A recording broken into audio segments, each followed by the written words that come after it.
So మళ్ళీ అవన్నీ కూడా ఈ వీసాలు, కాసులు, ఫేక్ వీసాలు అనలేము వీటిని. గవర్నమెంట్ త్రూ ప్రాపర్గానే వస్తాయి, కాకపోతే జస్ట్ పేరోల్ రన్ చేస్తారు. వాళ్ళు ఉండడానికి యూకేలో పేరోల్ రన్ చేసి కుదిరితే కాంట్రాక్ట్ జాబ్స్ ట్రై చేస్తారు, చాలా వెరీ రేర్ కేసెస్. లేకుంటే క్యాష్ ఇన్ హ్యాండ్ జాబ్ చేసి ట్యాక్స్ పే చేస్తారు.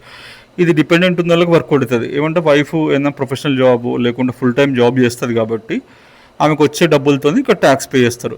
ఇది చాలా కామన్.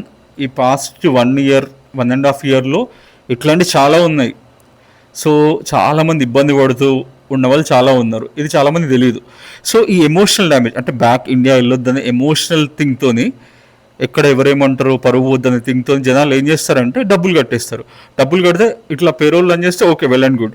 అట్లా కాకుండా డబ్బులు తీసుకొని ఇవాళ రేపు అని టైం పాస్ చేసి అలాంటి స్కామే ఇప్పుడు మన వాళ్ళు జైపాల్ రెడ్డి అని అలాంటి వాళ్ళు చెప్పే మందు స్కామ్.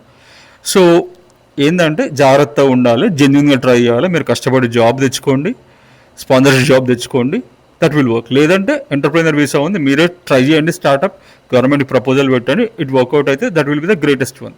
సో అది అన్నమాట.